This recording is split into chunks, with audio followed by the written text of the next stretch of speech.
Hello friends, welcome to Archana's delicious recipes. நம்ம வீடியோவில் இன்றைக்கி என்ன பார்க்க போகிறோன்னா, கண்டென்ஸ் மில்க் எப்படி செய்யலான்றதை பார்க்கலாம். இந்த கண்டென்ஸ் மில்க்கை பார்த்திங்கன்னா ஐஸ்கிரீம், சாக்கோபார் இதெல்லாம் செய்யும் பொழுது யூஸ் பண்ணலாம். ரொம்ப யூஸ்ஃபுல்லாக இருக்கும். வாங்க ஈஸியாக இந்த கண்டென்ஸ் மில்க்கை எப்படி வீட்லேயே செய்யலான்றதை பார்க்கலாம். அதுக்கு நம்ம இன்றைக்கி 1 லிட்டர் அளவு பால் எடுத்திருக்கோம். அதை ஒரு பாத்திரத்தில் ஊற்றிட்டு ஹை ஃப்ளேமில் வச்சு நல்லா ஹீட் பண்ணிக்கோங்க. பால் நல்லா சூடாகட்டும்.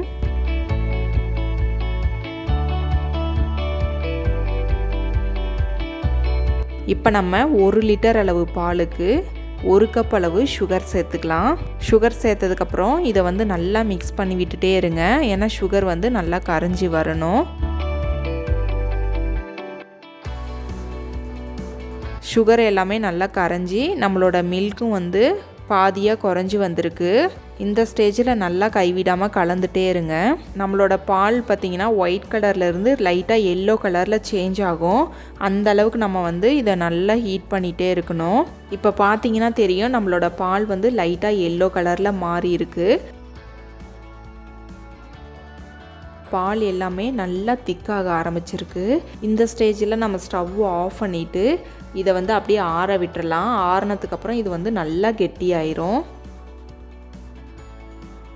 அவ்வளோதாங்க, நம்மளோட கண்டென்ஸ் மில்க் எல்லாமே ரொம்ப சூப்பராக ரெடியாகி வந்திருக்கு. கண்டிப்பாக நீங்களும் இதை வீட்டில் ட்ரை பண்ணி பாருங்கள். இந்த வீடியோ உங்களுக்கு பிடிச்சிருந்தா மறக்காமல் லைக் பண்ணுங்கள், சப்ஸ்கிரைப் பண்ணுங்கள், ஷேர் பண்ணுங்கள்.